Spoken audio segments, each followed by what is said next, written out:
begin our journey on Togwotee Pass at 9,584 feet. And we're going to descend down into Dubois and show you all the activities that you can do on a June day in Wyoming.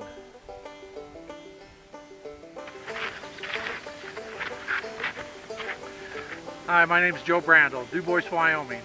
And we're going to start this journey today at 9,584 feet. We're going to show you all the diversity that you can do in Dubois, Wyoming, and all the different environments that you can play into in a 24-hour period. So let's go ahead and begin our journey.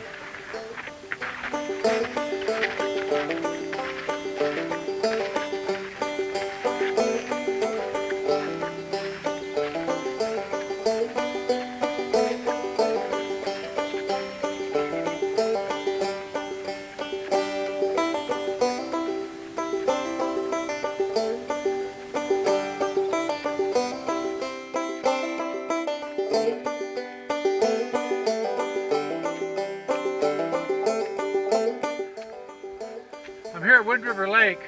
This is the headwaters of the Wind River that flows down through Dubois and through Wyoming.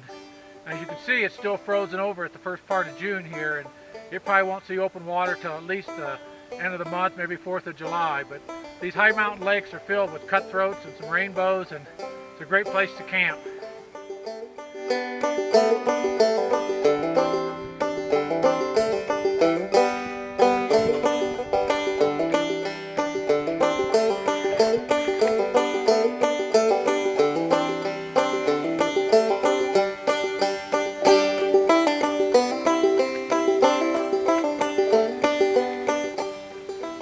Drop down a lower elevation, it gets a little more boggy down here from all the snow melt.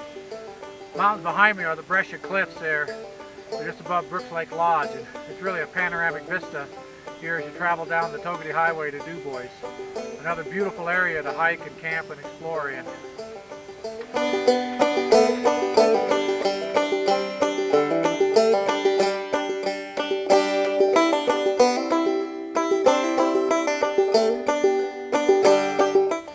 I'm standing at Deception Creek, and that's Lava Mountain behind me.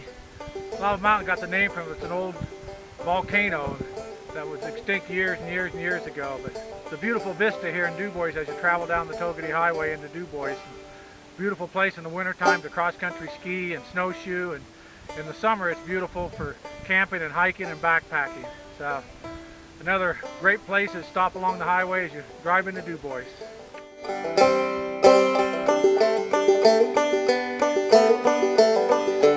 Hey, looky here. Big old Christmas tree right in the middle of the wilderness. That's amazing. You're going to see this tree as you travel down the highway. It's just before Falls Creek Campground, put up by the locals.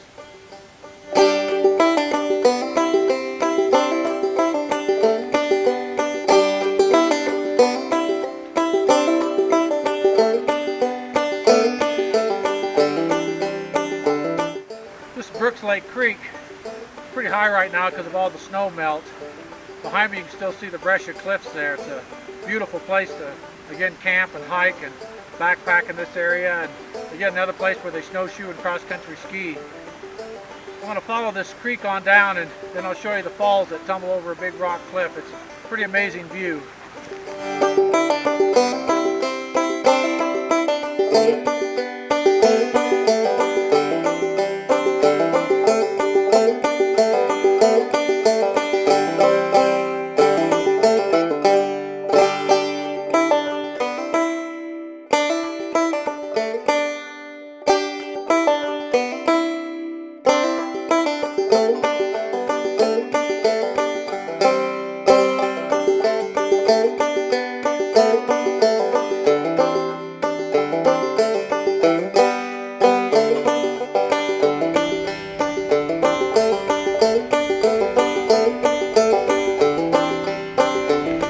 Following the sounds of the waterfall, Brooks Lake Creek, and it's just right over here. We're going to see how close we can get to it. It's a beautiful vista of waterfall with the mountains in the background.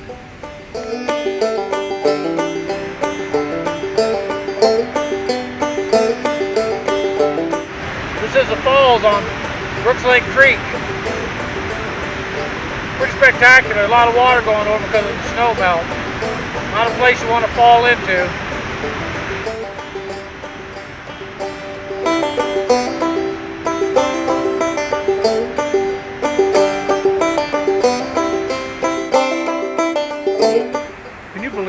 live in a country like this with unparalleled vistas, miles and miles of roadless areas, millions and millions of acres of wilderness that we get to recreate in and play in and hunt and fish. It's truly amazing.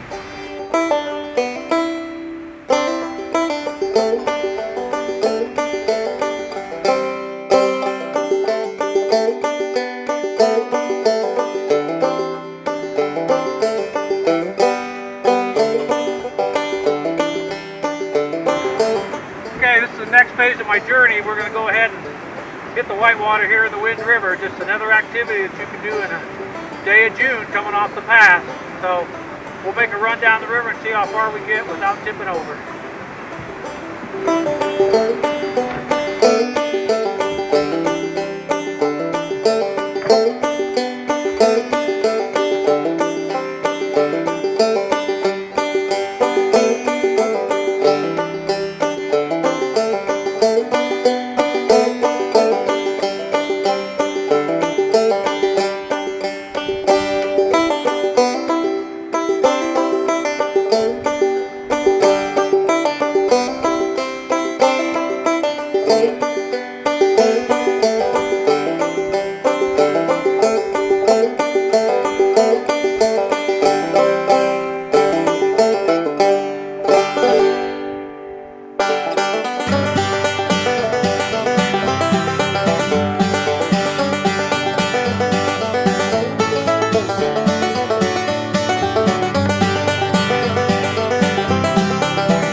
Another activity you can do, fly fishing.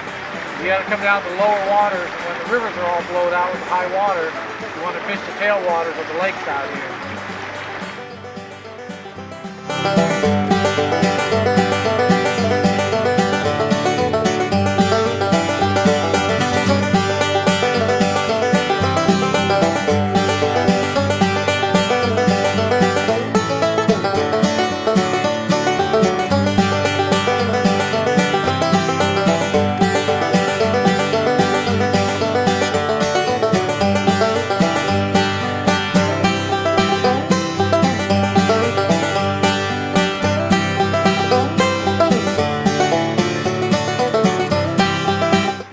Above me up there's an osprey nest.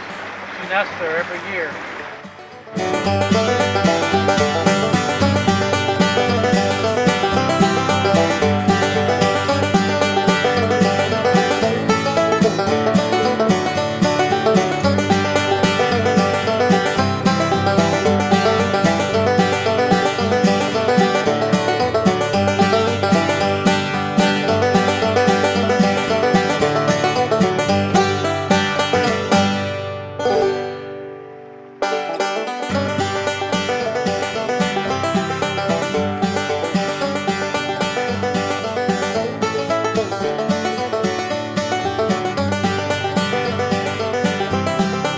We've come all the way down to what we refer to as a high mountain desert here in Dubois, and amongst all these rocks here where the sheep-eater Indians left their mark in the way of petroglyphs, and they would etch those into the rock and peck them into it. So this whole hillside is covered with various types of petroglyphs from 500 plus years ago, so we really don't know how old some of them are, but this whole Tory Valley is just covered in them. pretty unique area here with the sagebrush and limber pine and then all these rocks. You don't have to worry too much about snakes here. The only snake that we have common here is the garter snake. You might find a bull snake here, but I've never seen one. So no rattlesnakes, mostly just garter snakes.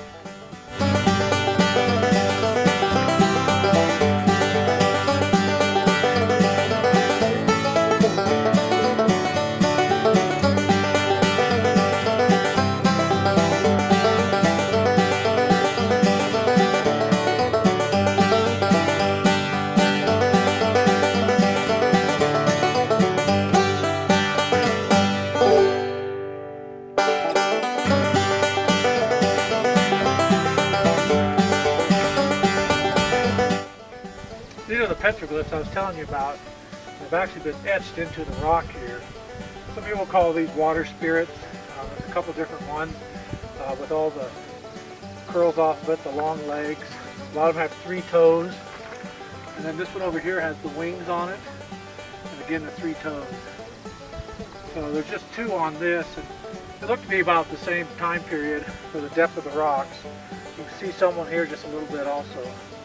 But there's dozens of them here in the Tory Valley area here because of the presence of the sheep-eater Indians, who are an off-branch of the Shoshones. Pretty amazing area. It's been a great trip so far.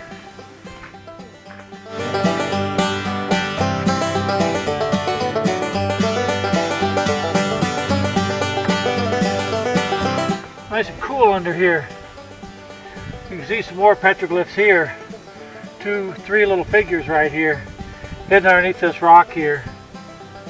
I don't really see any evidence of fire, so I don't think they camped here, but they certainly left their mark here on these rocks also. You can walk right past some of these and never know they're there.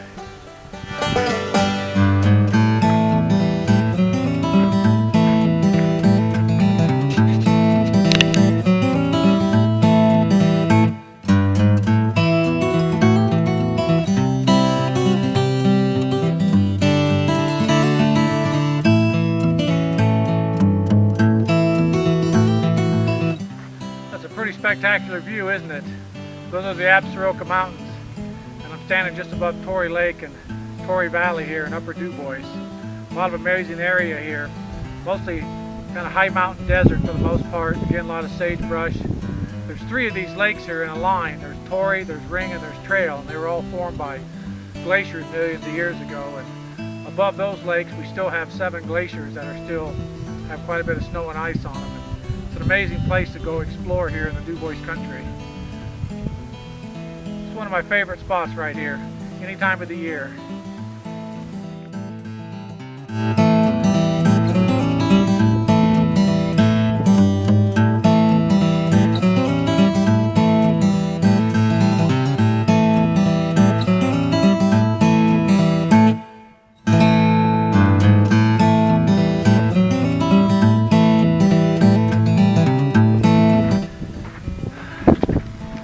Welcome to the Dubois Badlands, an area that was created by wind and water over thousands of years, washed down this brutal clay and made all these amazing formations. As I hike down through here, I see lots of bighorn sheep tracks and mule deer and signs of rabbits in this area. Pretty much high mountain desert for the most part. And being that this is kind of a drier area, it was also for generations a place for wildlife to winter. And that's where Indian tribe, particularly the Crow, would come into this area and be able to hunt during the wintertime because it drew the wildlife down from the high mountains into this high mountain desert here. Pretty amazing place in the fact that, you know, during moonlit nights, when it's a full moon, it really casts unique shadows on all these formations here. And locals have named it with unique names throughout this area, but it's really a beautiful place. And if I keep using the word amazing, it's because Dubois is an amazing place, and it's a great privilege to live here and take part in this country and travel about it. And you never see hardly any people. I think that's the beauty of it. So the wilderness, this is just another part of it here, that part of my backyard and part of my life. And it's awesome. Let's go on to the next adventure.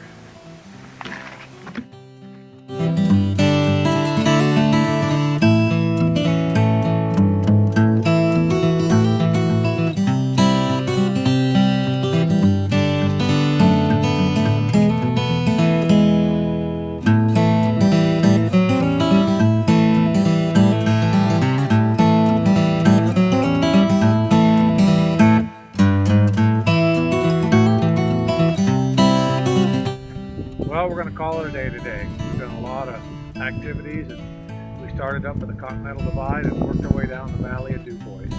And we got to do a lot of pretty cool things today. So there's a lot more you can do at Dubois. So you just have to come down and give us a visit. We got plenty of places for you to stay. Thanks for watching, and we'll see you sometime here in town.